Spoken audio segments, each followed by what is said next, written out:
Сайн байцгаана уу? За манай Frame подкастын ээлжид нэгэн дугаар эхлэхэд бэлэн болоод байна. За өнөөдөр зочноор Тэнүүн Тур компани үүсгэн байгуулагч захирал Идэл Мөр ахыг урьж оролцууллаа. За бидний урилгыг хүлээж авч ирсэнд баярлалаа. Баярлалаа. Тэгэхэд гинтгэл дуудсан. Тэгээ жоохон тулгамдуул яваад ирсэн байгаа шүү. За юуны өмнө та Тэнүүн Тур компанийнхаа тухай танилцуулаач. Ямар аяллаар ер нь мэрэгчдэг, ямар аялал зохион байгуулдаг вэ? Яг маск авчих юм уу? Хаа, хоёр гайг байгаа. Хоёр гайгүй. За би авлаа шүү. Вакцины хэлгэснэг үү юу? Хэлгэсэн үү? Аа сайн байна. Маск зам болно гэж. Засгийн маск зорилт тавиад явуулгаа шүү дээ. Тэг яг компани бол 2002 онд үүсгэн байгуулагдажсэн. Аялал жуулчлалын тур оператор компани. Аяллахын төрөл дээр ихээр автомашин, мотоциклоор төрөлдсөн ийм үйлчлэгийг одоо жуулчлалыг үзүүлдэг ийм байгууллага байна. Голдуу аль зах зээлээс ер нь жуулч тавьдаг вэ? Ер нь янз бүр. Жишээ нь мотоциклийн аялал бол одоо Аз талдаа бас чухал илүү байна. Одоо манайх бол Япон байна. За Солонгосууд их орж ирдэг болсон.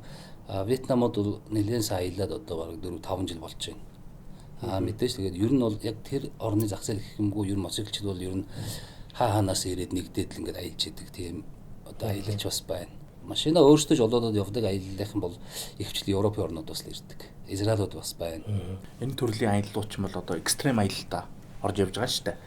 Тэгэхээр энэ бусад аяллуудаас одоо ямар ялгаатай байх вэ? Одоо зохион байгуулахад гэдэг юм уу? Ирж байгаа жуулчдын одоо шаардлага гэх юм уу? Одоо ер нь бол яг аялал жуулчлалчин дотроо одоо олон салбаруудтай, олон төрлүүдтэй байна тийм ээ. Тэгээд тэрний нэг төрөл нь шүү дээ. Бүгд ер нь бол аялал жуулчлалын төрлүүд бол бүгд л мэрэгссэн байх ёстой. Тэнд ажиллаж байгаа хөтөж, тэрийг зохион байгуулж байгаа албад бол маш сайн тухайн чиглэлээрээ одоо дагнсан, мэрэгссэн ийм хүмүүс байж явна. Яг үүнтэй адилхан мотоциклийн аялал бол яг л бас мэрэгссэн хөтөчтэй орчин үеийн хүртлөөр тэр аялын чиглэлийн тэрнийхээ тагуу бас мэдлэгтэй магадгүй баг орчин үеийн мотоцикл унж чаддаг ч байх ёстой ч юм уу тийм ийм байдаг. Аялын төрөлдөө бол нэлээд тийм тусгай аялын төрөл гэж ойлгож болно л доо. Тэгээд жоохон эрсдэл өндөр. Одоо юу гэдгийг каякаар аялах те каякаар аялах эсвэл одоо шүхрээр буух ч юм уу. За мороор аялах юм уу. Эднэртэй юу дүүцгүүч юм хэмжээний бас эрсдэл өндөртэй ийм аялын төрөл юм аа. Одоо мотоциклийн аялал гэж ярьлаа л да. Ер нь Монгол орны хаагур мотоциклтай аялал илүү тохиромжтой байдаг. Ер нь бол Монгол орнд ирж байгаа жуулчдын бараг 80% нь одоо өмнө говийг үзэж яваа шүү дээ. Гов десерт те дэлхийд дээр өөрөө гэсэн нэртэй гов десерт өөрөө хаанч байхгүй. Энэ говууд одоо сахарын цүлж гэдэг юм уу ийм говуудаас энэ өөрөө өөр. Онцлог нь энэ өөрөө нөгөө амьд байгаль. Тэ тэр утгаараа сонирхож ирнэ. Би боддог юм аа 80% нь урагшаага явдаг баг. За тэгээд үлдсэн 20% нь одоо хойшоо төвийн бүсээр, хойд бүсээр, за баруун бүсээр их аялж гин хүмүүс те. Ийм баг. За голдуу одоо мотоцикл аялж өөрөө эрсдэлтэй аялал гэж тооцогдож байгаа тийм ээ. Тэгээд аюулгүй байдлыг ер нь энэ талаасаа хэрхэн хангадаг юм болов? Нэгдүгээр хийх ёстой ажил бол аюулгүй байдал. Тэр хүнийг одоо эрсдлийн хамгийн бага түвшинд аюулгүй байх хамгийн бага боломжийг судалж олж түүн дээрээ тулгуурлаж тэр хүнтэйг ер нь ажиллана гэсэн үг шүү дээ. Янз бүрийн чадамжтай хүмүүс байдаг. Уралдааны тамирчин хүмүүс ч ирж аялдаг. Анх удаагаас унж үзэж байгаа бага зэргийн сурж байгаа хүмүүс ч бас ирдэг. Тэгэхээр тэр болгонд зориулсан хөтөлбөр нь өөр. Хөтөлбөр өөрөөр өдрийн явах километр, унах мотоцикл, газар орны байдал ямар байх вэ? Тэр болгоныг л одоо тухайн жуулчиндаа зориулж бэлтгэж өгөндөө. Одоо ийм ч одоо тохиолдол гардаг тань дээр одоо нэг сайн одоо юу гэдэг мэрэгжлийн одоо тамирчин ирсэн байхад нөгөөдг нь одоо юу гэдэг сонирхчийн төвшөнд ирсэн. Тэгээ энэ хоёр нэг аялалд явбал нэг нь ураг шатдах гэдэг нөгөөдг нь хоош шатдах гэж байдаг юм. Тиймэрхүү тохиолдлууд гардаг тань. Яг гарна л да. Зүгээр яг мэрэгжлийн тамирчин сонирхч хоёр гэхээс илүү сонирхчид өөрсдөө дотроо төвшин өөр байна. Тэгээ одоо бид жишээ нь юу гэдэг нэг аялал нэг 8-аас 12 орчим хүнтэй аялнаа гэж үзүүл те. Заримдаа 12 хүн аялал нэг дотроо баг болоо явна. Эсвэл одоо дотор нь 2-3 хуваагаад бод групп болгоод ингээд явах бас тохиолдол байна. Өнөөхөө сайн явж байгааг нь бас манай хөтөж дагуулад бас сайхан явж хэрэгтэй байна. За жоохон таарах унаад байгаа хүмүүсийг бас нэг хөтөчин дагуулад нэлээд болгоомжтой аюулгүй магадгүй одоо нэг нь уулын оройгоор явсан замаар явж ивэл нэг нь билээрч явах юм уу те. Тэгэхээр чинь энэ болгон дээр бид нөгөө хүнийхээ чадамжаа тохируулж ингэж л явна.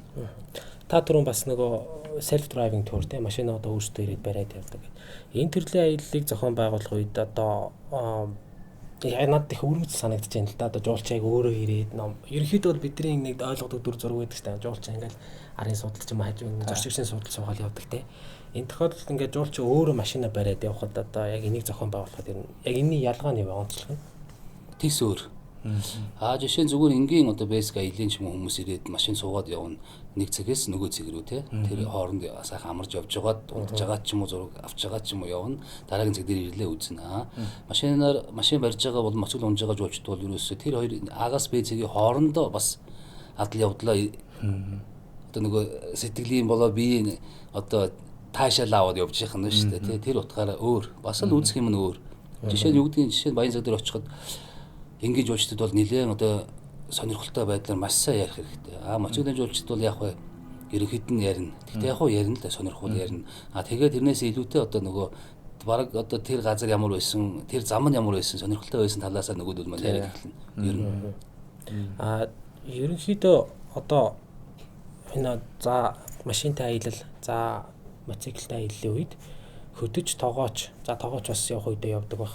Хөдөж тогооч за механик жолооч эдгээр ер нь бас тусгай ур чадвартай байх шаардлагатай юм шиг санагдаж байна л да. Одоо арай илүү ур чадвартай, арай илүү тий ерөөсөө бүгд тухайн аялалдаа бэлтгэгдсэн байх хэрэгтэй. Ерөөсөө тогооч ч гэсэн орчуулагч ч гэсэн дагалдаа яваа стаф одоо жолооч гэдэг юм уу шиг тий эдгээр бүгд яг бэлтгэгдсэн байх хэрэгтэй.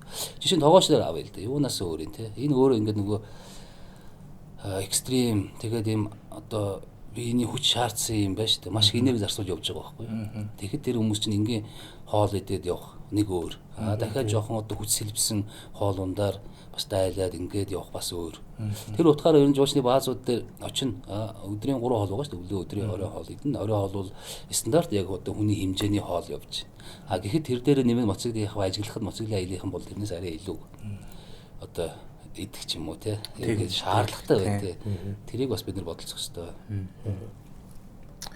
Тэгээд надад бас нэг асуулт гарч ин self drive өөрөө хийгээ явна. Тэгээд моциклоо бас өөртөө бариад явна. Тэгэхээр энэ аялал чинь бас эрсдлүүд бол надад харагдаад байна л да. Машин тэрэг Монголын зам ямар вүлээ. Тэгээд бас машин тэрэгтэй янз бүрийн усал аваад гарах ч юм уу. Иймэрхүү тохиолдол гарвал ер нь гардггүй эсвэл гарвал яаж одоо зохицуулт байдаг вэ? Гэдэг ч юм уу одоо тэр талаас нь л би асуумаар. Аялын явцад бол эрсдлүүд гарна л да. Тэгээд ийм эрсдэл гарвал яах вэ? Компани ямар арга хэмжээ авах вэ? Энэ болгоныг бас л бодоод төлөвлөсөн л явж байгаа. Явж идэг ер нь. Одоо машинууд сонголтын дээр л одоо би одоо ярих гэдэг нь л одоо нэг одоо Jeep одоо юу гэдэг нь SUV ангиллын тийм машинаар явлаа. Тэр чинь бас тухайн хэмжээний үнэтэй машин. Тэгээд тэр чинь хүний машин унаад явж байгаа нөхдүүд одоо юу гэдэг нь муугаар ярих юм бол одоо үсчүүлээд явлаа. Ямар нэгэн одоо хохирол машинд үлдэн штэ. Тэрийг одоо яаж зохицуулдаг вэ тэр жуулчин ч юм одоо эсвэл яг батлагдсан замаар явуулд юм уу? Эсвэл ингээд нөгөө өөрөө барьж байгаа юм чи ингээд нэг юу айлуулах нэг ингээд оффроуд явах гал үзээд идэм болов уу? Тий. Яг өөрөө оффроуд явах гал сонирхоод үзээд явахаасаа илүүтэй манай хөдөө орон нутгийн автозам шорон автозам нь өөрөө тэр зэрэг адал явдал байгаа байхгүй юу? Тий. Тэгэхээр тэр дээр бол яг л тэр замаа бид дөрвсөн маршрут дагуу зам байгаа тэргүүрээ л явна. Ер нь одоо яг энэ аяллаа үеэр энэ аяллаа үеэрийг ажиллаж байгаа хөтчийн юу л надад сонирхолтой санагдаж байна л да. Маш их одоо ур чадвар гаргаж маш мэдрэмжтэй ажиллах хэрэгтэй юм шиг санагдаж байна л да. За юу ер нь одоо та айгүй олон аялал зохион байгуулж байна. Одоо би хардсан л да. Цайны замын аялал гэх те 2015 онд шиг санагдаж байна те. За муу Якут руу бас ингэ явж байсан. Энэ аяллуудын хатлаар ярил. Тэгээ бож яг энийг бол энэ ч бас нэлээд ярих юмтай байгаа. Эний өмнө би моцгол аялал дээр бас өөрийнхөө боддог санаж явсан зүйлүүдээ хэлмээр байна. Манайх бол одоо юу гэдгийг үндэсний компани л да. Манайхаас өмнө нь бол яг гадны хөрөнгө оруулалттай компаниуд моцгол аялал хийдэг байсан. Одоогоор бол Улаанбаатарт Монгол орны хэмжээнд бол 4-5 компани л моцгол аялал үзүүлж байна. 5 компани байлаа гэхэд энэ нэг 2-3-ын зэрэг нь Монгол компани байна. Бус нь бол гадны хөрөнгө оруулалттай ингээ орж явж байдаг. Ингээ хамтдаа л ингээ явж байгаа зах зээл хуваага явж байна. Манай залуучууд хөдөж залуучууд за шинээр гарч ирж байгаа компаниуд аяж үүсгэн компани моцгол аяллыг хийх гэж сонирхдаг. Энд бие бол нээлттэй байдаг. Тэгээд манай залуучууд хийх гээд хөндгөөс харахаар ингээд над дээр явж исэн гайдууд хүртэл байна. Гайд одоо тийм гайд өөрөө надад аяж үзээд дараа жил нь компани Бие байгуулсан даагаад байна. гэсэн Би үг. дагаад Тийм. нөхцөл аяд хийх гээд ингээд явж байсан. Тэгээд би энэ дээр маш шүүмжлэлтэй хандсан. Би шүүмжлэлтэй хандсан. Би тэр юугаар фейсээр ингээд нийтэд ил бичээ явсан л да. Тэгэхэд бол зарим хүмүүс ингэж ойлгосон. За ингээд өөрсдөө хэдэн моцигл ундаг ингээд бусдыгаа одоо үг үсгээд гэдэг юм уу те. Хад үзээд ингээд их юм байхгүй. Энийг бол бүгд хийх ёстой гэдэг. Бүгд хийх ёстой, бүгд хийх боломжтой. Энийг бол би нээлттэй байдаг. Гагцхүү энэ хүн ийм аял хийх гэж байгаа бол нэгдүгээр өөрийгөө боловсруул, өөрийнх нь чадварыг сайжруулах гэдэг юм. Өөрөө мэрэгсэн бол юу зүгээр хүн харж ирсэн хөндлөн одоо магадгүй би нэг каяк аял хийж байгаа мөшгөрөөр бууж байгаа хүнийг харчаал нэг гой харагдаад байхаа би хиймээ санагдаж шүү дээ. Би хийж болно. Би хийх гэ маргааш нь шууд би хүнд зарлаж болохгүй. Энэ бараг хариуцлагын төвшил ярих хэвээр. Бараг гэмтрийн шинжтэй үйлдэл болчих واخгүй. Өөрөө мэдэхгүй байж чадахгүй байж хүн санаа ингээ аваа явна. Энээс гарах сөрөг өрөг дагавар бол ойлгомжтой шүү дээ. Тийм шүү дээ. Аюултай байхгүй. Энэ ч нөөсөө хүний амь настай холбоотой асуудал байхгүй да. Тэр утгаар би жоон шүүмжлэлтэй ханддаг. Зарим залуучууд аюулсаа ойлгоно. Зарим нь бол энэ нэг юм. Ингээл энэ одоо өөрөө ганцаараа чаддаг юм шиг гэдэг нь хараа яриагаар тиймхүү байгаад. Би хэлээд байдаг. Хэрвээ Монголын энэ төр операторууд залуучууд моцоглоо аял сонирхож байгаа бол манай компанид ирээд ажиллаа. Нэг зүүн надтай хамт ажил. Би чамд бүх юмыг заагаад өгье. Хийгээд өгье. Тэгээд ингээд яваад ингээд өсөн дэвжээ явж ивэл энэ нь өөрөө маш гоё зүйл байхгүй. Тэрийг л манай залуучууд ойлгох хэрэгтэй. Тэр нь. Тэгээ сүүлийн үед миний ажиглаж байгаагаар харахад одоо тур оператор гэхээсээ илүү цаад ирж байгаа жуулчд нь өөрсдөө шаардлагыг өндөр тавьдаг болчихлоо. Яг таны саяны хэлсэн шиг одоо моциклийн аялал, авто аялал ялгаагүй нэг ямар нэг юм муу юм боллоо. Буцаад одоо юу гэдэг мэрэгжлийн бас компани дээр очиод нэг эрсдэл үүслээ. Тэр компани тэр хүнийг одоо тэр хугацаанд өөрийн санхүү боломжоор тэр түргэн хугацаанд авчаад эмнэлгийн байгууллагад хүргэж чадахгүй юу, даатгалын ямар системтэй вэ гэдэг чинь асар том хариуцлага байхгүй. Аяллахаа амжилтаа яваад ирвэл асуудалгүй болчих болно. Тийм эрсдэл үүсэх юм бол дараа нь тэрийг яаж давтуулах вэ гэдэг бас зарим компани одоо юу гэдэг ойлгомжгүй болов уу гэж би бас бодоод байдیں۔ Яг нэг өөрөөсөө мэдэхгүй учраас нэг мэдэхгүй дэ зоригтой гэж нэг үг байгаа шүү дээ. Тэрүүгээр нэг мэдэхгүй учраас л хийчм санагдал ингээд хийж гээд байдаг. Би хийж болно. Харин хийхдээ чи болоогүй. Чи өөрийгөө эхлээд хөгжүүл, боловсор. Тэрийг би тийм шаардлагыг тавьдаг юм. Ер нь эрсдэл өндөрлөлтөө. Ер нь хэцүү шүү. Ер нь үзэл аял бол ер нь Монголын зах зээл 3 сарын хугацаатай шүү дээ. Ер нь Монголын зах зээл бол богинохон шүү дээ. Хугацаа богинохон хүний тоон хязгаартай. Тэгээд ингээд зүгээр энгийн одоо тур операторууд байна. Хүмүүсийн гаднаас ингээд бичнэ л дээ захиач. Одоо юу гэдгийг нэг Испани ч юм уу нэг 10 хүн аялах гээд захианууд бичнэ. Мэргэжлийн компанид олоогүй гэж болно шүү дээ. Олох албагүй тэд нэр. Тэд нар ингээд олоод ингээд над руу одоо нэг юм захиа ирдэг. Жишээ нь одоо чи надад холбож болно шүү дээ. Би төр оператор байна. Моцоглоо аялт ийм хүмүүс байна. Хамтарч ажиллая. Болж байна. За хоёулаа хамтраад ажиллая. Чи юугаа хариуцах вэ? Би энийг хариуцъя гэдэг. Ингээд би ярилцаа байж идэл божоо бас дахиад над руу мессеждэг байхгүй юу? Ингээд нэг ийм хүн байна. Ингээд ерөөсөө нэг групп бол ер нь 4-5 компаниуд дамжиж явахад судлаад тэдний бүгд ингээд над дээр юм уу одоо зэрэгэлдээ мэргэжлийн компаниуд харьц. Тэгээ би хэлдэг байхгүй юу? Божоо тэр хүмүүс чи Испаних гэж нөө 10-аад хүн байна гэх. Өө тийм гэн та яаж мэдсэн? Нэг иймэрхүү аялууд байна. Ийм байна. Тэгтэл нь чи бол надтай яг гоё хамтраад энийг ойлгоод ингэ хийж. Тэгтэл нь божоо болохоор юу гэдгийг би хамтрахгүй. Би нэг ганцаараа хийн. Танаас зөвлөгөө авъя одоо. Та зөвхөн моцоглоо түрээсч гэдэг байхгүй юу? Зөвхөн моцоглоо түрээсэх бол шал өөр асуудал тий. Тэгэл чин дагалдаад засвар явна, хөдөж явна. Энэ болгоны явна. Ингээд цогцоороо явдаг юм цогцоороо явж ижин болно. Ингүүд аюулгүй байдал ингээ хангагдана. Ингээд хийх хэрэгтэй гэхээр ойлгоно. Ер нь ихэнх нь ойлгоно л доо. Тэгээд хийх ёстой бид нар ер нь хамтарч бид нар хийх ёстой. Жишээ нь над дээр магадгүй манайх руу хүн загс барьмаар байна гэвэл би тэгээд нэг би чадна шиг байж болохгүй байхгүй. Монголын аяж уушийн салбар өөр. Мэргэжсэн тэрийгэ дагнсан бид нар хамтарч ажиллах ёстой. Жишээ нь загсны хувьд би одоо дагуулаад хэд дуур худалдаж аваад аваа явчих штэ. Энэ бол болохгүй байхгүй. Нөгөө хүн зайлшгүй мэдэхгүй над хууртчихж байгаа байхгүй юу? Би бол тэр үнийг бодваар залилж байгаа байхгүй юу? Би чадна ингээл амар гой зураг үзүүлээл явна. Хэвээ янз ингээл ингээ явдаг. Начир дээрээ газар дээр очихоор би өөрөө мэдэхгүй уурга авчраа болохгүй. Уургийнхаа сатурхтайгаа өөр ороосоо зогсоод байвал болохгүй шүү дээ тийм ээ. Тэгэхээр би загсны компанитай харилцах хэрэгтэй байхгүй юу? За над дээр ингээ юм хүн байна. Хоёулаа хамтарч ажиллая. Ингээл явах хэрэгтэй бид нар уг нь Монголын аяж уушийн салбарын юм цөөхүүлэн шүү дээ. Тэгээд идэвхтэй ажиллаж байгаа нь бүр цөөхөн. Тэгэхээр бид нар маш сайн мэдээлэл сайн солилцоод хоорондоо хамтарч ажиллаж ивэл энэ өөрөө хийндээ ашигтай. За хийндээ ашигтай байснараа юу үүсэх вэ гэхээр аяж уушийн Монгол аяж уушийн хөгжил нь нэг шат ахиж байгаа хэлбэр байхгүй юу? Нөгөө хүн гадаа талдаа гарна үнэхээр сайн байсан болж исэн гэдэг. Тийм л юм дээр би ч санаа зовоод байдаг. хамтарч ажилладаг чанар гэдэг юм нэмээд чанар байх хэрэгтэй тий. Чанаргүй аюул тий. Зүгээр тэр эрвэхэ юм уу, цэцгний ч юм уу, шувууны ч юм уу зураг авч байгаа тэд чинь бол тусгай хүмүүс шүү дээ. Тэрийг бол бид нар ойлгохгүй би бол мэдчих шүү дээ. Харахад л аппарат үүсэнд хүмүүс ингээл тал дээр яваад байгаа шүү дээ. Тэгэхээр би ойлгохгүй. Тэгэхээр тэр хүмүүс өөрсдийнх юм хийн. А яг дээр нь тавыг надаас асуухчгүй л байх л да. А дээр нь би бас миний аяж усын Монголын аяж усын салбарт бодож явдаг тооны асуудал байдаг байхгүй надаа. Одоо бид нар ингээл үе үеийн засаг солигдлоо, сайн солигдлоо, 1 сая жуулчин гэдэг. Одоо 1 сая жуулчны би нэг шоглол бичижсэн. 1 сая жуулчны аавна гэж ярьж ихснээ одоо баг 12 жил явуулж байгаа байхгүй. Тий. 15 ч байна. 15 ч байна. Тэгэхээр эртний 1 сая жуулчин яриа штэ. Яг өнөөдөр ингээд үзэн. За тэгээ сүүлд нь 400 сая жуулчин болоо явсан. За 400 сая ч яг үг халдраад хэлсэн баг тийм ээ. А бид нар 1 сая жуулчин Монголд хэрэгтэй юу юу гэдэг ч өөрөө энийг бас бодох хэрэгтэй байхгүй юу? Яг л одоо бид нар хараа 1 сая жуулчин дотор чинь за 1 саяга бид нар төлөвлөлтөөр явж байгаа. Тэрний дотор одоо бидний өнөөдрийн авч байгаа жуулчин 400 мянга шүү дээ. 400 мянган жуулчин Монголд ингээ ирээ явж байна. 400 мянга дотор яадаг вөхөрөө нөгөө хятад барилгын ийм компани ажилчид орж ирдэг. Эдгээр чинь жуулчны визээр ороод ирдэг.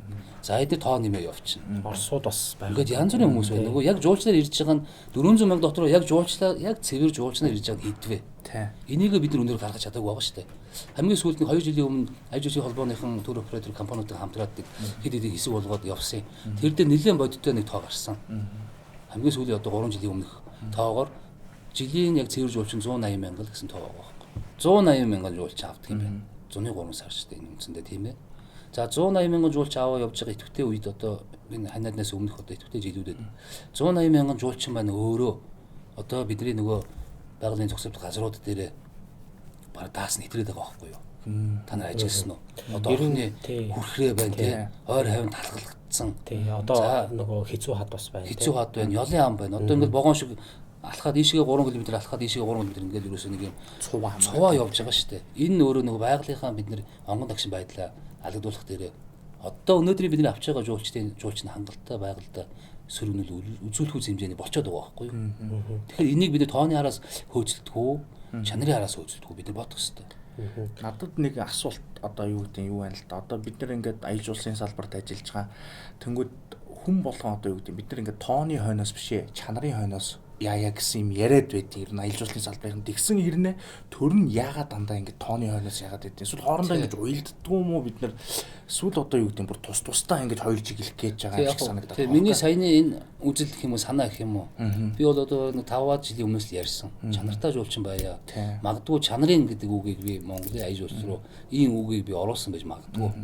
Хүмүүс бол ойлгохгүйс. Одоо бол ойлгоод байна. Чанартай жуулчин бид нар тооны араас хэрэггүй чанартай жуулчин бид нар баян жуулч хэрэгтэй байхгүй да. Тэгтээ нөгөө нэг сайд маань юу гэлээ нөгөө хятадуудыг сэгсрэж гэдэг шиг юм бол биш. Үл шал өөр.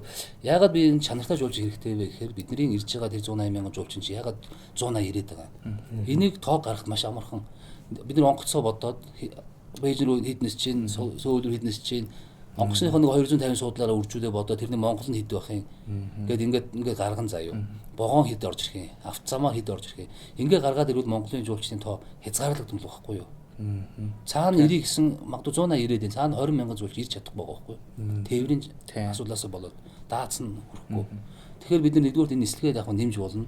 Тэгээ 180 нэмэх юм уу ер нь нэмэх хэрэг байна уу биднэрт? Тэ бид нар 180 магадгүй энийг сая гэж хий тоо явж байхаараа 500 мянган жуулчин. Эсвэл одоо өнөөдөр ирж байгаа цэвэр 400 жуулчин гэдгийг цэвэр 400 юм уу 500 мянга руу болох. Тийм зорилттой бид нар ажиллаад бидний амьдралдаа бодиттой зүйл. Жишээ нь юу гэдгийг Бутан гэдэг улс байж байна. Одоо бид гуруула Бутан аялыг гэвэл тэнд бид нар захиалга өгнө. Магадгүй бид нар 2 жил 3 жил хүлээж байгаа хэрэг гарна тийм. Аял нь яагаад вэ гэхээр тэднийх өөрийнхөө зах зээлийнхаа хэмжээг мэдчихэж байгаа байхгүй юу? Тэгээд үнэтэй аялна. Тэгэхээр бид нар очир бичүүлээ тэнд нэг жилийн хэдэн жуулчин аялна гэсэн квот тогтоосон байна шүү дээ. Манай улс одоо жилд хэдэн жуулч аав тэрнээс тийм ашиг авна гэдэг улсын тоог гаргасан. Тэрний дагууд нь явж байна. А тэр явж байгаа жуулчд нь үнэтэй жуулчд. Ингээд үн цэн бүхээ жуулчин өсөж байгаа байхгүй юу? Жишээ манай 180 мянган жуулчин ирж байгаа онгоцны билет 100 олдохгүй байна. Тэр нэг та нэг төсөөлдөө нэг онгоцны суудал дээр тий ямар жуулчин ирэх үү? Жишээ нь боддоо хэдүүлээ. Өдрийн цайн дээр гомын идэд бичээ идэд майхан бариад унтаад яваа жуулч ирэхтэй юу? Эсвэл тэр жуулч Монгол ирээд сайн буудал буугаад ресторан хоол идээд говийн кашмир юм уу тий худалдаа уулзаа хийгээд ингээд явбал нэг жуулч магадгүй хямдхан хийж байгаа нэг жуулч бол өдрийн баг $50 Монголын өнгөрөөгөөд явна шүү дээ. А тэрний оронд тэр магадгүй 500 юм уу доллараар одоо зарцуулаад ингээ явбал тэр нэг суудал олдож байгаа тэр суудалч аюу үн цэнтэй байгаа шүү. Тэгэхээр энэний нөгөө утга нь бид нөгөө баян ч юм уу те ийм чинэлэг ийм гэж хэлж болох юм уу би бас мэдэхгүй. Иймэрхүү сайн хөрөнгө зарцуулдаг ийм жуулчин бид нар хэрэгтэй байхгүй юу? Юусоо чанартай бид нар тэгэхээр эндээс юу гарч ийн гэхээр бидний тооны араас хөөцөх хэрэггүй юм аа. Чанартай жуулчныг бид нар авчрах хэрэгтэй. Тэгээ сүүлийн судалгаар нэг юм гарч байгаа юм л да. Монгол орныг сонирхож байгаа жуулчд нөгөө жуулчин гэхээс илүү аялагчд их байна. Тэд нар мөнгөө төлөөд явхад бэлэн байна. А дээрээс нь яг Монгол өөрөө масс аялал жуулч. Тэр одоо бидний яриад байгаа тоон дээр хэр тохиромжтой юм уу үгүй мүү гэдэг асуудал гарч байгаа юм л да. Тий, энийг ярихын тулд Монгол орны газар зүүн байрал нь өөрөө онцгой бус байхгүй юу? Онцлог газар. Хэрэгсээс уур амьсгалтай. Жилийн зөвхөн 3 сар дээр аяж услын идэвхтэй үе явагдана. Жилдээ 3 сар байна. Энэ 3 сараа бид нар маш сайн ягаад одоо тэгээд энэ дээр анхаарад тэр олноор авчих хэрэг байна уу? Энэ имзэг газар шүү дээ. Энэ өөрөө. Тэгэхээр ингэн аялал жуулчлалын салбарт ажилладаг одоо хувийн хвшлийн ихэнх хүмүүс л яг бид өөрөө саяны ярьсан шиг юм дээр ер нь санал нэгдээд байх шиг байт юм бүгдээрээ. Тэгсэн гэрнээл нөгөө төрийн бодлого маань болонгуул одоо нөгөө тооныхоо хойноос эсвэл нөгөө өшөө дурсгалынхоо хойноос ч юм уу явах гатал байдаг. Яг хуу талтай л байгаа л да. Сонгож байгаа үе үеийн засгийн газрын сайд нар тэрийг мэдэх албагүй л дээ. Энийг өөрөө энэ тур операторууд аль нэг сайданд томилогдоод ажиллахдаа тур операторууд юм уу салбарын ажилчдын энэ боловсон хүчнүүд үгийг сайн сонсох хэрэгтэй байхгүй юу. Тэгээд юу гэдгийг өөрийнхөө нэг сайд сонгогддог зөвлөхөөрөөгээд одоо албан бус зөвлөх гэдэг ингээд хүмүүс авчдаг. Тэр зөвлөхүүдийг ингээд харахад л биш л байгаа байхгүй яг үнэхээр шулуухандаа хэлэхэд. Ерөөсө болохгүй л байгаа байхгүй. Тэгэхээр аяж уушны холбоотойгоо сайн нэгдэж яамн төрийн байгууллага нь өөрөө холбоотойгоо буюу салбарынхантайгаа маш сайн харилцаж эднийхээ үг сонсох хэрэгтэй байхгүй юу. Мотоцикл аялал та зохион байгуулахдаа ямар загварын мотоциклуудыг ашигладаг. Би яагаад энэ асууж байгаа гэхээр заримдаа ингээ хөдөө явж байхад нөгөө хужаа мотоцикл унтсан жуулчд бас таардаг байхгүй мотоцикл аялал хийж ийн гээл те. Тэгээд одоо жишээ нь яг одоо тэр уралддаг жишээ нь одоо бидний ярьдаг нөгөө хужаа мотоцикл ч юм бол яг одоо нөгөө аялалд явах хэвээр мотоцикл өнөөгүй юу гэдэг чи өөрөө бас нэг асуудал. Тэгээд нэгдүгээр хоёрдугаар хэрвээ би мэрэгжлийн яг тамирчин ч юм уу яг өөрөө энэ тэнд бас мотоцикл хийж туршлагатай улсуудаас ирж байгаа шүү дээ тийм. За мэдээ сонирхч ч юм анх удаага явж байгаа хүмүүс байгаа. Гэтэл бас олон орнууд аялаад үзчихсэн туршлагатай улсууд ирж байгаа. Тэр хүмүүс одоо тэр мотоциклыг бас сонгох уугүй юу гэдэг юм асуудал яригдж байна. Яг энэ дээр бас л төрийн зүгээс зохицуулт хэрэгтэй байхгүй юу? Ер нь бол зөвлөмжүүд явах хэрэгтэй байхгүй юу? Жишээ нь юу гэдгийг аял тохирсон мэрэгжлийн байгууллагаас гаргасан анхааруулга зөвлөмжүүдийг бид нэр гадаад ертөнц рүү сайн таниулах хэрэгтэй байхгүй. Яг л одоо нэг франц жуулч ирээд энд хэд мотоцикл 2 сая төгрөгөөр хөдөлж аваад явж шүү дээ. Таран дуусахаас. Ингээд энэ хүн ямар эрсдэл үүсэх вэ гэдгийг өөрөө мэдэхгүй байхгүй. Өөргөө нүдтэйс сайхан талаар нь давхин талын Монгол хэмжээнд талаар нь давхин гэж бодож байна. Тэгтэл зам нь өөрөө секунд тутамд минут байтугай секунд тутамд л анхаарал сайнахад осолдож мэдхээр ийм хэцүү байдаг. Тэгэхээр энийг бид нэр хориулж болохгүй. Тэр хүн чинь өөр хэрхээ асуудал ирээд мотоциклж аваад юм уу түрээслээд явчих чинь тэг мотоцикл чанаргүй мотоцикл аваад явж өөрөө мэдэхгүй шүү дээ. Тэгээ манайх мал өгөөл явуулчих чинь. Тэгэхээр энэ дээр ийм зөвлөмж юм уу анхааруулга байх хэрэгтэй гэж би боддог байхгүй. Ийм одоо юу гэдгийг тэгээд ялангуяа энэ дээр ярихад одоо бидний өргөн хэрэглэж байгаа мачтын маань өргөн хэрэглэж байгаа мотоциклж яриад байгаа мотоцикл. Энэ бол өөрөө яг ийм шорван замын барта замд өрөөс мотоцикл огт биш байхгүй юу? Биш шүү дээ. Энэ ч юусоо обуудаар нь харахад ийм хайшин обуудтай шүү дээ. Тэгээ эн чинь онроод засмал замд өрөөссөн мотоцикл байхгүй юу? Бид нар болохоор монголчууд үн хэмд байгаад ойрхон байгаад авч хэрэглэсээр байгаа сурц. Одоо бид нар мэдж байгаа. Жил болгон мотоциклын ослоор мачт. Тэчний осолддог үлээ яадаг үлээ. Тэрний судалгаа бид нар зам тээврийн алба гаргаж явах хэрэгтэй. Судалгааг нь явах хэрэгтэй. Тэр хүн ойцсны дараа тэр обууд хагарсан уу? Ихэж обууд хагараад тэр хүн ойцсон уу, бэртсэн үү гэдгийг бид ялгаж салгаж судлах хэрэгтэй. Энэ дээр үнэсээ бид Монгол орнд тийм мотоцикл хэрэгтэй юм байна. Тэр дээр нь үндэслээд аялалд ийм мотоциклыг явах хэрэгтэй юм байна гэдэг. Ингээд ярих хэрэгтэй л доо ер нь. Тэр бол одоо маш одоо бүр би хараад бүр харамсдаг шүү дээ. Тэгээд эндээс нэг юм аваад ингээ унаа явчихсан. Тэгээ хаа бол бүр баруун аймагт явж явах шиг тийм. Ер нь тэгээд өөрөөсөө тэд чинь бахархаад байгаа. Тэгсэндээ биш л дээ. Энэ бол нэг тийм хөгжлийн нэг гоё зүг гарцвал огт биш зүйл. Тэнүү төр компани зүгээс ямар мотоциклуудыг ер нь яг аяллаа. Бидний зүгээс одоо энэ нэг 5 зэрэг компани байна. Эдгээр бол бүгд л одоо Японы юм уу, Австралийн одоо KTM, Husqvarna байна. За Японы Honda, Yamaha, Kawasaki ч юм уу те. Энэ нөгөө сонгогдсон, чанараа харуулсан аялын ая даах юм мотоциклуудыг л ашиглаж байгаа. Жишээ манай компанид бол би бол Yamaha, Honda гэсэн хоёр төрлийн мотоциклыг авч ашигладаг. Түрүүн та хэлсэн шүү дээ. Цайны зам аялыг зохион байгуулж ирсэн гэдэг. Энэ дээр бас надад нэг асуулт байдаг байхгүй юу? Одоо хятад улсын дугаартай машин Монгол улсын хөлийг орж болохгүй. Яагаад гэвэл гэсэн чинь хятад ч өөрөө нэг олон улсын конвенцтой нэгдээгүй тийм. Тэгээ тэрнээсээ болоод нэг дугаарын стандарт нь л миний ойлгосноо өөр юм шиг байгаа. Тэгээ хоёр талдаа зөвшөөрдөг, хил орчмороо зөвшөөрдөг. Тэгээд н Улаанбаатар руу одоо нэг аялагч нар юм чи ирнэ штэ. Одоо тэгээд нэг зарим нь Оросоор дамжаач гарч байгаа аялал байгаа. Энэ дээр ер нь яаж аяллыг зохион байгуулдаг юм? Уг нь эхэндээ бол нэг 7-8 жилийн өмнө бол энийг тусгай зөвшөөрөөр зохицуулж болж ирсэн. Энэ нөгөө юуны хууль үлээ? Зөрчлийн тухай хууль. Энэ гарахаас өмнө жоохон ийм хуулийн боломж байсан байхгүй юу? Зөрчлийн тухай хууль гараад ерөөсөө бүр болохоо үйцээ. Яг нөгөө заалтуудаараа хөөгөө явахаар болдгоо. Яагаад болдгоо гэхээр цөөх улс одоо тэр Вений конвенц нэгдэг байдаг байхгүй юу? Дэлхийн авто замын одоо холбоо сүлжээ гэж ойлгоно. Тэрэнд Хятад улс нэгдэггүй, Америк нэгдэггүй, Япон улс нэгдэггүй гэх жишээний цөөхөн хэд улс нэгдэггүй. Энэ нэгдэггүй улсуудын тээврийн хэрэгсэл болоо жолооч нар нөгөө талдаа нөгөө масс нэгдсэн газар дээр очихоор жолооны юу зөвшөөрдөггүй болдоггүй. Миний түрүүний хийснээр жоохон боломж нь байсан. Тэр бол төр зөвшөөрөл юм уу өгөөд ингээд бид нар урд зүгийн жуулчдыг хүлээж аваад техник хэрэгсэлтэй хүлээж аваад аялуулаа буцаага гаргаж байсан л да.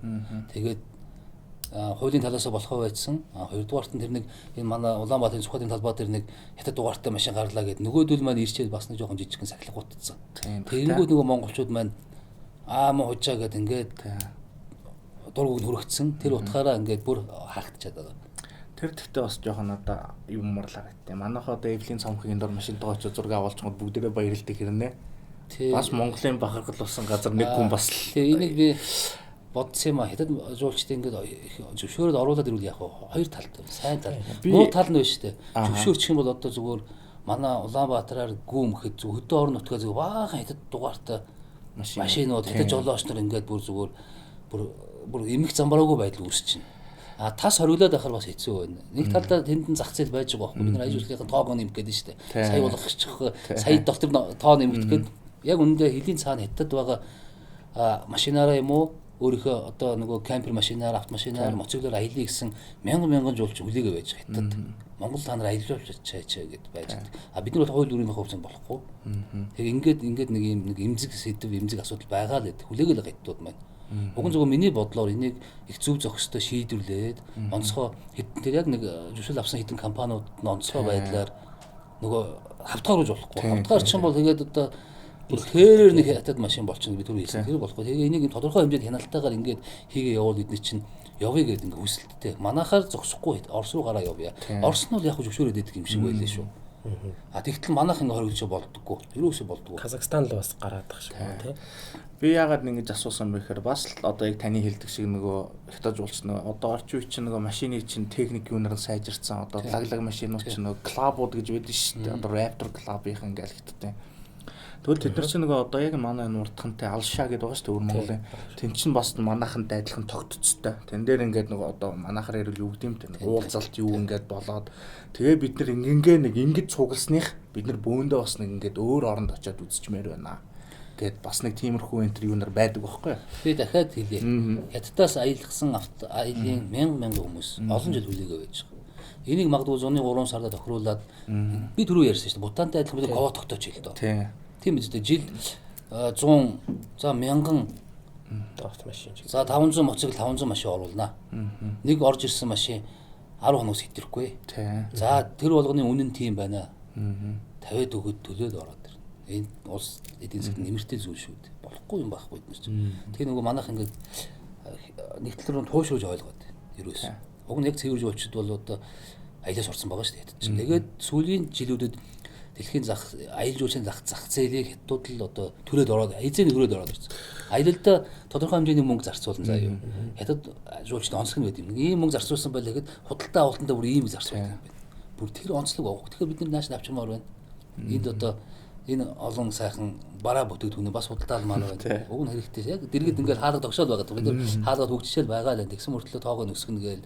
Тэгсэн мөртлөө жуулчин хаанаас олох уу гээл операторууд ингээд байж байна. Ийм л зүйл юм харагдаад байна. Тэгээ Таиланд эдгэрийн жишээг харж байхад гол зах зээлүүд нь хятад л байт юм билээ л дээ. Ерөөс хятадууд дээр маш их аялдаг. Тэгээд ер нь ганцхан Таиланд ч биш ер нь зүүн Азаар явж байхад бол түрүүний тэр нөгөө 2015 онд ухаа цайны зам гэдэг. Одоо энэ Бужагийн энэ цамц шүү дээ. Энэ дээр ингээд харуулуур маршрут нь байгаа. Энэ ингэж байгаа байхгүй. Энийг үзвэл энэ 15 өмнө байна. Тэгээд ингээд Эншинтэр рүү тэгээд ингээ Улаанбаатар хөхөд орц гээд Улаанбаатараас гараад замын үдийн олон улсын бомбтоор гараад Ирээн рүү гараад эргээд хөхөд ороод орц орсон. Энэ нь Монголын 20 машинтай, хувийн машинтай автоаялагч нь явсан. 20 машинд бүхий 60 аялагч оролцсон байхгүй. Энийг бид нар ямар азтай зохион байгуулсан бэ гэхээр хятадаас өвөр Монголоос Монгол сууж байгаа аяж улсын суурин төлөөлөгч Улаан гэдэг ихч байгаа. Тэр бол яг дэмжээд ийм аял байна хийгээд манай Цеба гэдэг байгаа. Цеба бид гурав ер нь яг ингэ зохион байгуулсан юм аа. Тэгээд энэ бол яг тэн дээр нэг цайны замын том форум фестивал болсон байхгүй. Тэр нь тохируулаад Монголоос одоо энэ арга хэмжээг сонирхож байна, бид нар дэмжиж байна гэдэг одоо зорилгоор ингээд тусгай одоо зөвшөөрлөг энд олгосон. Нэг удаагийн. Тэгээд өөр өмнө нь байгаагүй анх удаа хийсэн дахиж байх нь бас хожил хийгээсэй гэж бодож байна. Яг л тэгэл ингээ ярьсаа дараагийн аяллуудыг хий гэж ярьсаа одоо нэг 6 жил өнгөрсөн байна. Ийм жишээний аялал бид нар ингээ явж болж байгаа юм чинь бид нар тусгай зөвшөөрлөө гэсэн. Бид нар бас тусгай зөвшөөрөл нөгөөд хязгаарч уулздаг явуулж болмоор л байна.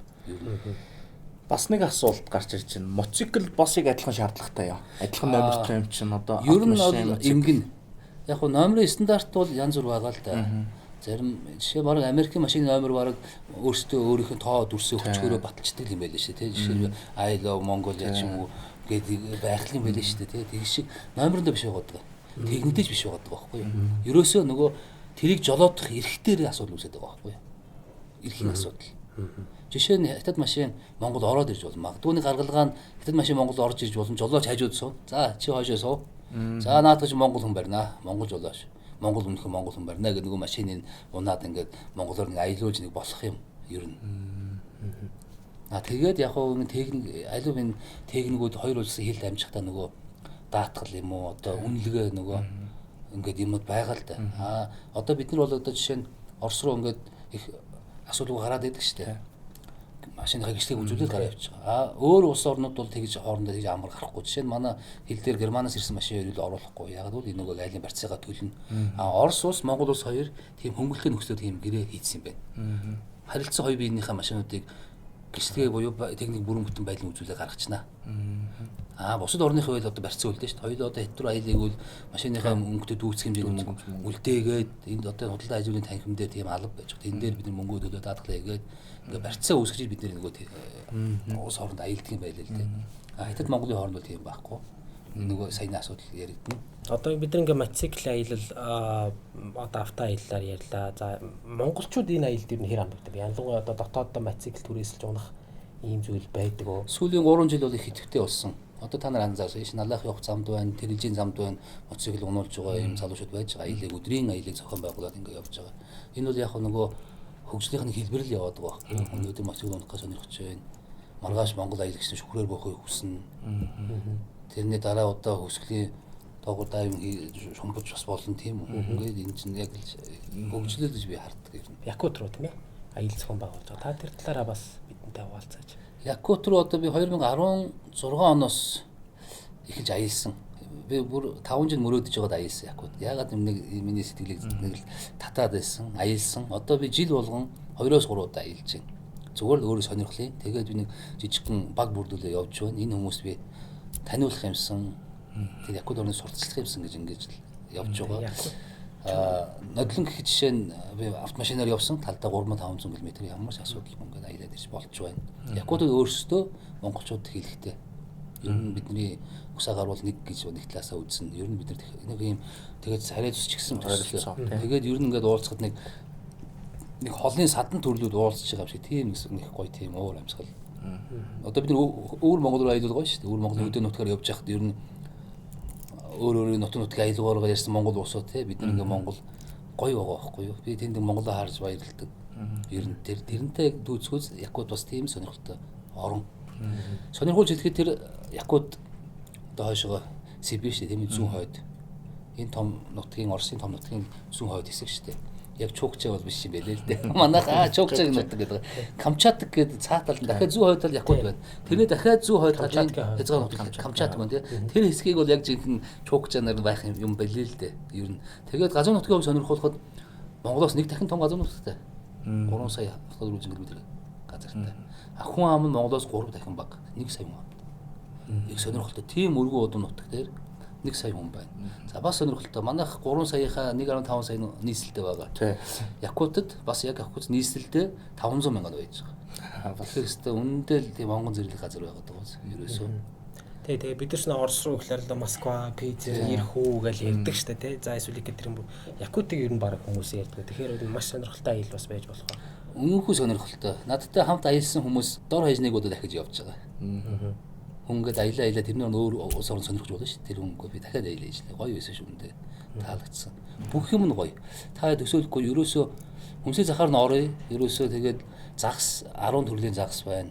За тэгээд туула чандах чинь ингээд зүгээр хөлдөөгөөд ингээд арьстайгаа ингээд зарж чинь килограммаар нь. Тэгээд ерөөсөө килограммаар нь одоо юу гэдгийг хандгаан махан хям, цаа буган махан хям гэдэг ерөөсөө байгалийнхаа бүх юм нь байна. Тэдний тэр одоо жигнэмэг вариант те тэр мөрний ампур шаал өөр. Бүх юм нь яг оргиороо хамгийн дээд чанар чансаагаараа тэнд байна. Бүх юмны амт өөр, бүх юмны чанар өөр. Бас өөрсдийнхөө онцлогийг бас гаргаж чадчих. Гаргаж байгаа байхгүй тэр ерөөсөө тийм. Одоо юу гэдэг нөгөө ямар загас вэ хамгийн ховор хилэм. Хилэм загас нь одоо яг харт үрс тэнд байж байна. Хилэм загас нь өөрөө чинь дэлхийн улаан номд орсон. Хилэм загас нь өөрөө хүмсээ зах дээр гэдэг ямаараа зарж. Нэг юм за нэг 45 орчим загас 100 мянган төгрөг Монголоор байж байгаа байхгүй юу. Сонирн байгаа зү. Аялмаар санагтал ярьж байна. Сонирхолтой юм сайхан. Би таны Facebook дээрээс харж ирсэн Мазала аяллаа тухай. Та зохион байгуулна гэдэг чийсэн те. Тэгээд яг хуу энийг хүмүүс бас хоёр талаар хүлээж авсан байлээ л яг зөв. Тэгээ нэг хэсэг нь болохоор одоо юу гэдэг гоё явах хэвээр үзэж таниулах хэвээр те. Ийм байх хэвээр. Нөгөө хэсэг нь болохоор энэ одоо ингээд ховор амтан, ховор орчинд очиж чам. За тэгтэл одоо баахан машинтай нөхдүүд очиод л одоо нөгөө будаа олгоол тэр газар нутгийн будаа олгоо сэндичэл нөгөө Мазал ингээд ховорж чадж яхад бас ингээд сүйдгэлээгээл хоёр талаас нь ингээд хүмүүс бичээд байгаа. Яг хоёр талаас нь би харин энэ дээр тийм хилцүүлэг өрнөөд намайг жоохон хэсэг хүмүүс одоо шүүмжилсэн. Би маш баяртай байгаа байхгүй юу. Яагаад вэ гэхээр би өнөөдөр энэ асуултыг тавьж байна. Яагаад тэгэхээр би Монгол орнд нэлээд аялдаг. Магадгүй одоо Монгол аялагч нарын жоохон манлайд нь одоо жоохон нөгөө аялч нь янз бүр байгаа шүү дээ. Хинч нэг хэсэг нөгөө discover хийдэг хүмүүс байна. Challenge хийдэг хүмүүс байна тийм үү. Тэгээ масс явдаг хүмүүс байна. Тэгэхээр би магадгүй тэр жоохон discover юм жоохон түрүү талд нь явдаг. Одоо энэ тэнд газар орнуудыг одоо хүмүүс энд ийм сайхан газар байна. Ингээ үгээр тийм ээ. Энэ рүү ингээд байна. Хааштай энд бол масс хөдлөнө. Тэгэхээр би ингэж асуултыг төрүүлж гаргасан байна. Энэ дээр бид нэр одоо дараагийн масс ороод ирвэл яах вэ? Тохног хаалга тогсож шít. За одоо монголчууд чинь алтан задах гоёг сонирхоод эхэлж шүү. Би тэрийг сонирхсон миний буруу биш шүү. Би тэнд аялах байгаа миний гэмтрэг биш байхгүй юу? Би аялагчийн хуваар би сонирхоод аялах гэдэг. Тэгвэл тэрийг болдгийг болгоод болохгүйг нь. Үгүй ядаад ингэмээр байгаа. Одоо тэндээс хориглоно. Цагдна. Болохгүй гэдэг. Дархан цаас газар. Болохгүй. Аяж болох болохгүй. Үжиж болохгүй. Ягаад гэвэл би бас үзмээр биш шүү дээ. Ягаад болохгүй гэж. Би Мазала бидний домогшил яриад байгаа. Бид нэр тэрийг онцгой завшаан тааруул бараг нь харна. Завшаан таарахгүй л тэгээд газар орны бид нэр харна. Ягаад би болохгүй вэ? Ягаад би болох вэ? Энийг бид нэр одоо энэ тусгай хамгаалалтын газрынхан одоо энэ дээр ажиллах хэрэгтэй байхгүй юу? За одоо масс Монгол аялагч масс ер нь наашгаа хандлаа шүү. Энэ бол одоо гэмтэр биш буруу юм зүйл биш юм. Одоо энэ бид яаж сөрөг яаж арга хэмжээ авах болох вэ? Менежмент яаж хийх вэ? Хийх вэ болохгүй юу? Жишээ нь одоо тусгай хамгаалалтын газар гэж байна тийм. Монголын тусгай хамгаалалтын газрууд гэдэг хэдэн хувь нийцэлдэг юм. Тусгай хамгаалалтын газрын дотроо нэг хэд хэсэг байх юм. 30% юм шиг байна. Тийм 30% тусгай хамгаалалтын газар уу? Тэрний байж тээ дархан цаастай газар гэж байна. За байгалийн цогцлборт газар гэж байна. Байгалийн нөөц газар гэж байна. Дурсгалд үзэсгэлэнт газар гэж байна тий. Тэгээ энэ ийм дөрвөн газар байна. Тэгэхээр одоо бидний үзээд байгаа дархан цаастай газар. Одоо жишээ би тэнд очиод үзье гэхээр надаас Мазалыг хориглох гэж байна л да. Хуулийнхаа хүрээнд үзэж болохгүй, аяж болохгүй. Дархан цаастай газар би орж болохгүй юм байна. Тэгтэл богд бол одоо үүд дархан цаастай газар. Энэ рүү хүмүүс алхаад яваал байна тий. Яагаад богд уулын адилхан дархан цаастай мөртлөө яагаад богд уулын хүн алхаж болоод байна? Яагаад тэнд байгаа Мазалыг үзэх гээд байна? Энэ хоёрын ялгааг бид нар таниулах хэрэгтэй байхгүй юу? Тийм учиртай юм. Тэгэхээр яадгүй хэр юу гэдэг дархан цаастай газар, хоёулаа дархан цаастай газар. За дархан цаастай газрын тэгвэл дотроо хэд хэдэн бүлэг байж болох юм байна. Онгон газар юм байна.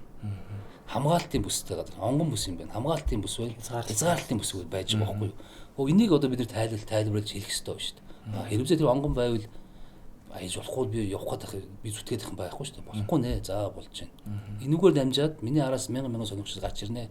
Энэ хүмүүст маш сайн таниулах хэрэгтэй байхгүй юу? Энэ болдгоо юм байна. энэ дээр болохгүй юм байна. Судалгааныхан л явж болох газар байна, онгон газар. Ер нь ингээд бид нар энэ нөгөө энэ байгалаа яаж хамгаалах юм?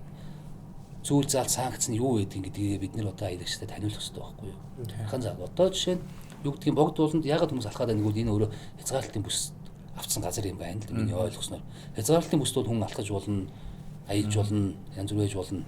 Дахин цаастай газар дотор нөгөө 3 юм те нэг. Онгон газар байвал тэрлөө ерөөсөө бүр зөвхөн байгаль хамгаалагч л явах юм байна.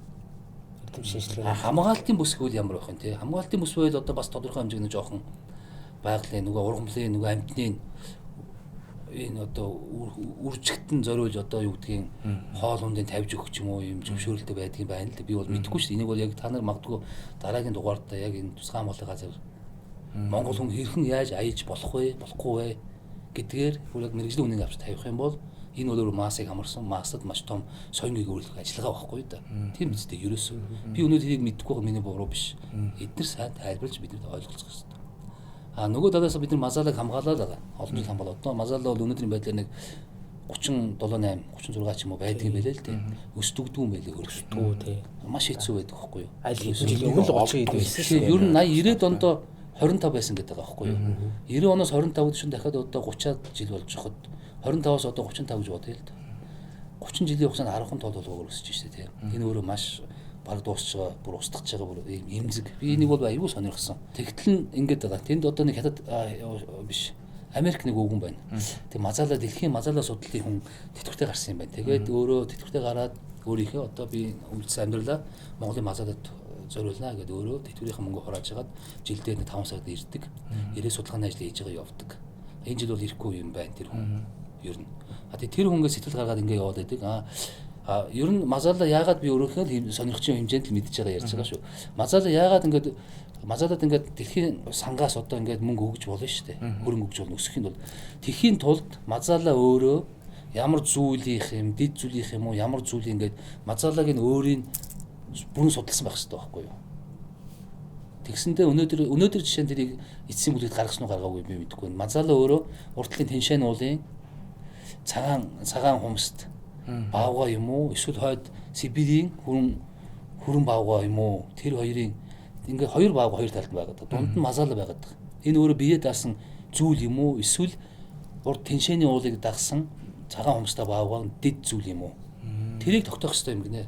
Тэрийг хэрэгжээ тогтоочих юм бол хэрэгжээ тэр бие даасан зүйл гэх юм бол одоо ерөөсөө дэлхийн байгаль хамгаалах байгууллага бол зүгээр бид наргүй тэрийг ингээд аваад одоо панда шиг өсгөө явуучих юм байна. Панда байна, кола байна. Дэд зүйл байх юм бол бас тодорхой хэмжээгээр өсгөө явуучих юм. Тэр нь тодорхойгүй байдаг юм байна.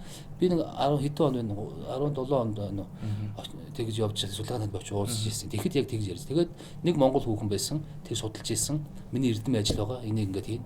Тэгэхэд тэр эрдэмийн ажил хийх гээд 8000 орчим доллар сургалтанд дутаад байгаа болохгүй байгаа би ингэж чадахгүй. Тэр нь хурдан хийгдээд ингээ одоо бол нийтлэлд гарсан л байлгүй дээ. Тэгээ миний ойлгосноор бол асар өргөн уудам нутаг дээр тоо толгой цөөхөн байна, үржлийнхэн тоо цөөхөн байна. Тэгээд яагаад ингээд эндэгдэл үхээд ингээд байдгийг гэхээрээ байна штэ. Нөгөө гантаа зудтай жилд өлдөөд идэх юм байна л да. Миний ойлгосноор шүү. Өөртөө бол надтай нэг мессенжерээр нэг нөхөр бичсэн. Чи бол шал буруу ойлголттой байна гэж тэгж ил. Би зүгээр ойлгохдоо тэр хоол хүнсний хомсдолд ороод ингээд тоотлого нь бас хорогдоод нөлөөлөд идэх юм байна гэж ойлгосон. Жишээ нь байна шүү дээ. Бид нар энэ хууль хэдэнд онд гарсан? 80 90-д онд гарсан баг. 80-д онд гарсан баг. Дархан цаас газар ямар байх вэ? Яах вэ? Онгон газар дүн оруулахгүй. 80-д онд гаргасан. Өнөөдрийн бидний байгалыг харалда бид нар шал өөр болчихлоо шүү дээ. Шал өөр болсныг юугаар илтгэж чинь гэхээр одоо энэ өвлөхэд л хангаан бүсийн хэдэн бугнууд нь хоолгүй болоод энэ зээрүүд Улаанбаатар руу орж ирээд шүү дээ. Тийм байгаа шүү. Эдгээр хоол байхгүй.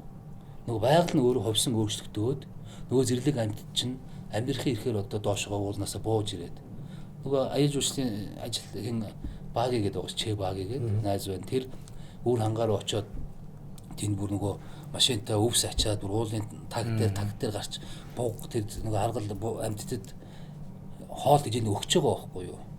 Тэгэхээр бид нэр яг энэ өнөөдрийн нэг дахин цаастай газар онгон байдал ингэсэн энэ хатуу хуулиараа яваад байх юм уу? Эсвэл өнөөдрийн дэлхийн ертөнц дулаараад өөрчлөгдсөн байгаа энэ нь тохирсон бид нэр зэрлэг амтнаа хамгаалах энэ тохирсон бид нар бодлогоо одоо бас харж үзэх болчиход байна шүү дээ. Одоо жишээ нь үгдгийн би мазалаад очиод мазалаа өсч л байгаа. Би тэрэнд очиод хоол өгөхээр энэ хуулиараа хориглоод байгаа байхгүй. Оруулахгүй болж байна. Тэр хүн чинь жоох тэр мазалаа чинь 80-аад онд гарсан тэр хуулиараа бол байгаль сайхан байж исэн, зундаа бороо ороод өвлдөө байдгаараа л байсан. Байгаль дэлхий явж исэн. Өнөөдрийн байгаль болохоо гэж байна шүү дээ. Тийм биз дээ. Нэг бол зуд болоод нэг бол хар зуд болоод ингээд нөгөө зэрлэг амьд чинь өвс тэжээлгүй болчиход байна. Тэгэхээр бид нар энэ тохирсон 21-р зуун гарсан энэ зэрлэг амьдтай яаж хөгжүүлэх вэ? Яаж хамгаалах вэ гэдэг дээр жоохон юм хөгжүүлэлтүүд хийхгүй бол хамгаалж гинаа л гээд ингээд хав дараад байдаг нөгөөдөл нь тэнд нь үлсэж өгөхөд байна шүү. Гайхаад байдаг. Устай нуур шиг тахийг ядах шиг нэг тийм газар байлгаад хооллоод байж болно. Энэ зүгээр миний санаа ш. Одоо тэгээд мэрэгжлийн улсууд нь үзгэл байх. За энэ нөхөр өстө хамныхаа пангаар арай яста буруу ярьж гинаа л гэх юм. Энэ яг нэг иргэн хүний нэг аялагч хүний нэг талын өнцөг шүү дээ. Бид нэр одоо нэг жоох хармаар байна. Тэр бугнууд ороод ирлээ шүү дээ өөрхий. Тэрийг бид нэр ингээд яах юм. Харин өвс авижид өгснөө тэр бугч одоо өнөөдөр хавартай залгацсан явж шүү дээ. Магадгүй тийм биз дээ. Тэгэд энэ одоо бид нар ингээл яг мазалаа гэж бол домогшгөл ярьдаг шүү дээ. Ингээл мазалаа. Тэгээд яг энийг бас таниулах нэг үйл ажиллагаа нь аялал жуулчлал байх юм болов уу гэж би бас хараад байгаа байхгүй. Учиргүй ингээл хориол заа юу гэдэм болохгүй бол мэдээж хамгаалах хэрэгтэй. Бас 20 цагдаж хууль дүрм үйлчилж болно. Гэхдээ нөгөө талаараа бас бусдад таниулах хэрэгтэй юм шиг санагдав. Уг нь их зөвл таниулвал хамгаалж ийгээд мэдээлэлээс нууцлаад би одоо мазалаа гэж хэлж эрэхтэй ч юм уу ч юм уу те. Яг би нэг мазалаа нутгаар гэдэг нэг аяллахын нэрийг өгсөн ч одоо ер нь мазалаа тэр ховор амттыг одоо баг ашиглаж би өөрөө баг мөнгө хийх гэдэг юм шиг болчихлоо. Зөв миний зорилго бол тэндээс би бол ашиг авахгүй шүү дээ. Тэрийг бол би бодохгүй байгаа брогт. Тэр бол их зардал гарна. Харин би нэг юм баг бүрдээд аялал бид нар зогчрмын дагуу зөвшөөрөл аавна. Зогчрмын дагуу аялна. Томоотой аялан чимээг арахгүй л аялна шүү дээ. Ер нь тэгээд би боломжоор энэ аялагчтай зориулсан нэг их баг нь мэдхгүй нэг хөрөнгө үүснэ дээ. Тэрийг би тэр мазалаа санд би өгмөр байгаа байхгүй. Яагаад бид чинь нэг сарынхан хоолны хүнсийг ч гэсэн гаргаж л байвал болж шүү дээ.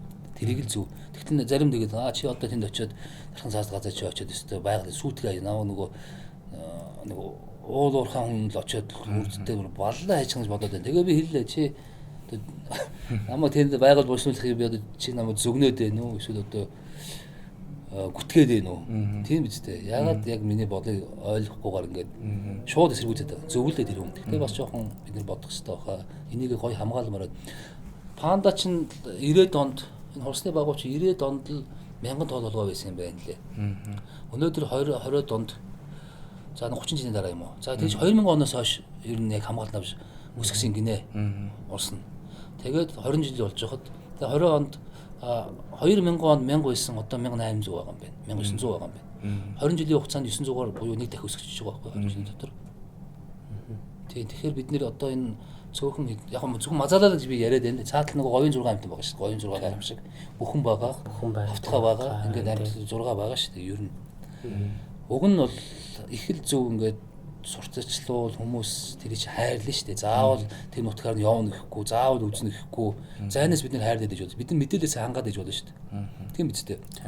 Тэр судалгааны баг нь гоё мэдээлүүд тавиа за юм байна. Одоо хүзүүчтэй 35 орчим мазалаа байгаа гэдээс нь 20-од нь хүзүүчтэй юм гэсээ ер нь. Тэр хүзүүчтэй нүд хаагуур яваад байгаа юм те. Магадгүй ингээд газрын зураг дээр ингээд явуулаад харуулаад энийг зөв сонирхолтой хэлбэрээр. Магадгүй одоо гуруула нэг мазалаг өргөд авч болно үстэй. Зайнаас нөгөө виртуал гэдэг шиг тийм үстэй. Чи одоо юу гэдгийг би 101 дэх тоод юутай үзүү авшаа 20 дахь тоод үзүүстэй мазалаа би авъя гэд. Би тэрэнд би хандивлъя, би тэрэнд туслая гэвэл болно шүү дээ. Чи заавал очих албагүй энэ чи хөрөнгө босгоод тэгээд тэр судалгааны багт нүхэн тэдэн чинь тэнд зарцуулна шүү дээ. Заавал тэнд хоол өгөхгүй мөн гэдэг судалгааны багийнхны техник тоног төхөөрөмжөөр биднээсээ хангаад тэр байгаль хамгаалагч нэг сайн мотоциклтэй байхтал ажил үүрэгдэн шал үүр болоод яв. Ихтэн үсттэй ер нь. Тэгж болно үстэй. Одоо 15 дугаартай чи авчих 18 би авъя л да. Би тэрийг үүсгэх албагүй. Тэр мэдээллийг надад мазалаа хамгаалах судалгааныхан өгч болно шүү дээ. За таних бол одоо тэдэн настай тийм эмэгтэй мазалаа байна. Та тэрнийхээ өсвөл тракийг харж болно ч юм уу те. Одоо тэр чинь нэг иймэрхүү энэ зундаа нэг тавиар яваад байсан. Тэр чинь үржлээ тэргүүд бөөн баяр бол би тэрийг харах албагүй шүү дээ. Ингээд бид нэр виртуал юу гэдэг юм зайнаас одоо бид нар ингэж хайрлж болох нэг ийм хуулиур бас харагдана үстэй. Тэгээ нэг хустаа дээр бас яг энэ жишээ байдаг шүү дээ. Нэр өгсөн те. За тэгээд энэ бас монголчууд ч байдаг гадны нэрүүд ч харагдаж байдаг. Бас энийг бас тийм л баггүй юу. Бас холбож бас яаж болох нь шүү дээ тийм ээ. Тэгээ тэр нэг хамгаалах нь бол сайхан хэрэгэл өдий болгоод хамгаалцсан тоолох нь явж чинь зүгээр миний энэ санаа жоохон энийг зөв менежмент хийх юм бол сайхан хөрөнгө босон доо. Тэгээ судалгааны багт. Тийм байна. Тэгээд тэрийг нь сайхан ингээд зарцуулбал дэм болно доо. Би бол тэгж бодоолог. Лав дэм болно. Лав сүрийг нь болохгүй л баг. Нэг удаагийн сайд ингэсэн нэг мазаалыг хамгаалах жил энэ төргээд нэг байгаль орчны яам нэг жил мэлээ хийсэн шүү. Хэдэн жилийн өмнө үлээ. Тэгэхэд 20 гаруй тийм мазаалын хоолыг бол үйлдвэрлэх тийм тэр үед нэг жил бүүн болсон юм байл. Тэгсэндээ одоо 2хан юм уу 3 зэрэг л газар нь аж ахуйн нэгжин нөгөө хоолыг үйлдвэрлэж байж байгаа. Хорголжин хоол гэдэг юм байлаа шүү дээ. Тэрийг үйлдвэрлэл байж тэр хийж идэх юм байлаа л да. Тэр үед нэг хүмүүс яг нэг гоё хайрчмаа санагдаал нэг гоё болоод ингээд хийсэн байх л да. Ер нь тэгээд тэрний шин дараа шүүмжлэн хандаад мазаалаа нэрийг барьж одоо эндээс олон улсаас мөнгө босгож ирлээ сангуудаас юм авлаа гэдэг нөгөө буруутлаас яг ганц нэг хүн тийм хийсэн байхыг бид нар үгүйсэхгүй шүү дээ. Бид нар мэдэхгүй байна. Яг чинхүү одоо байгалаа хамгаалъя. Энэ зэрлэг онгон байгаль онгон амьтдаа хамгаалъя гэсэн хүмүүс маш их л байгаа шүү дээ. Монголчууд бол хайрлын хамгаалъя л гин шүү дээ.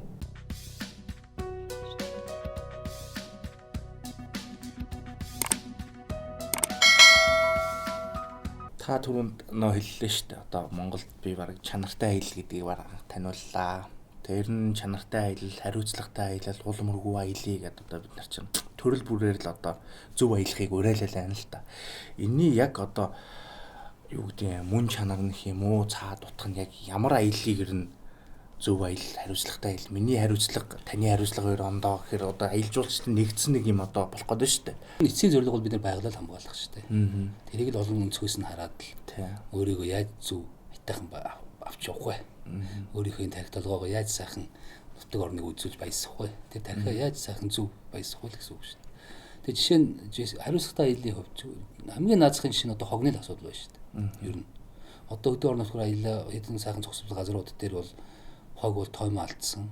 За бөөн хог байна. Хажуугаар нэг юм жижиг хогнод байна. Нойлын цаасууд.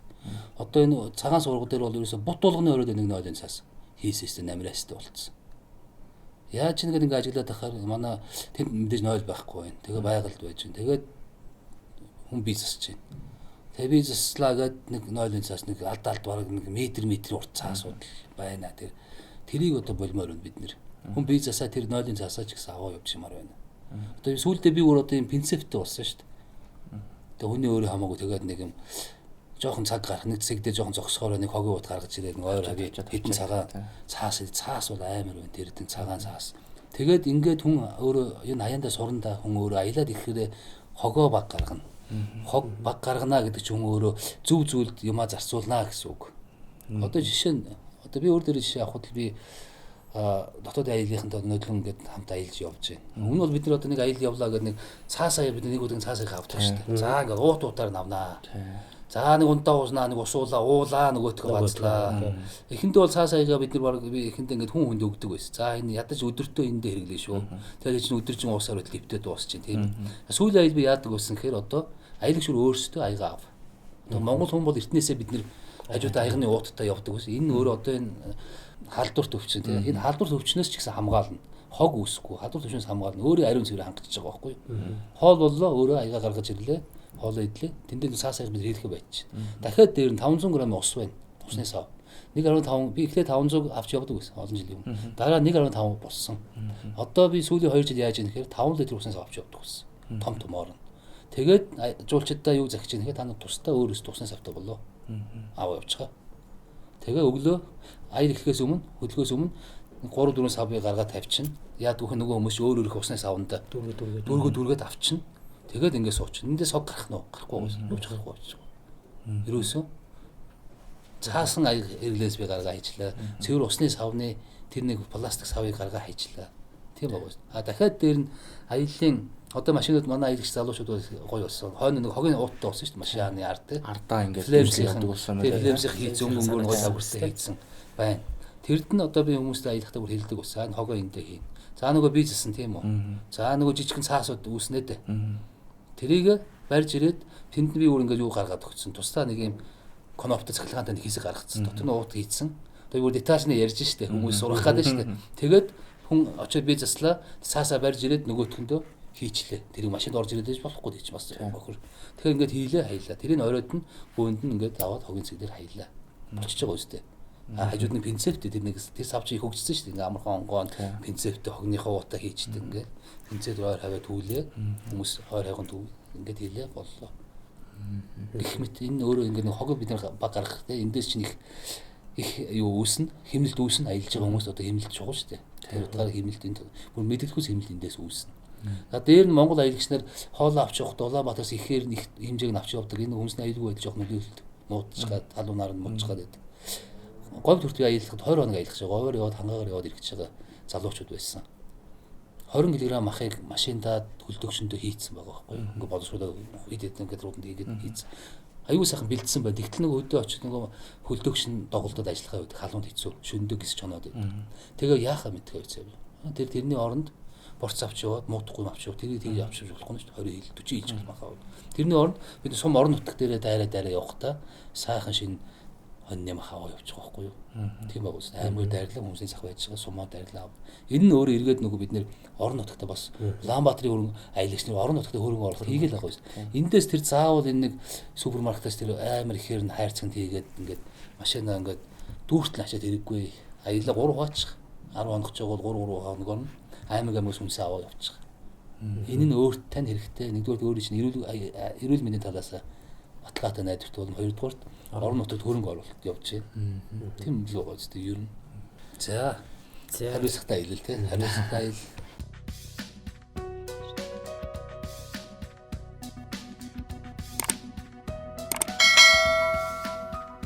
За бидний урилгыг авч ирсэн. Гоё яриа өрнүүлсэн. Ижлэх та баярлалаа. Та ч гэсэн маш их баярлалаа. Тэгээд намайг тоож одоо подкаст оруулаад ингээд би өөрийнхөө бодол саналыг Монгол аялагчтай зориулж нэлээд цаг богино ч гэсэн ярьлаа. Тэгтээ хүн нэгийг бодосоо гэж ингээд эндээс бодож байна. Бид нэр байгалаа л хамгаалах ёстой.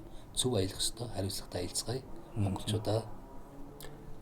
За баярлалаа. Тэгээд та хэд ажиллаж гэсэн амжилт хүсье. За баярлалаа. За ингээд манай өнөөдрийн одоо Free podcast-ийн ээлж дугаард Тэнүүн төр компани үндэслэн байгуулагч. За Монголд бас автоаялал, за мотоаялал, мотоцикл аяллыг одоо анхдагч санаачлагчдын нэг Ижил Мөр ах маань оролцлоо. За тэгээд баярлалаа. Дараагийн дугаараар хэдүүлээ дахиад уулзцаая.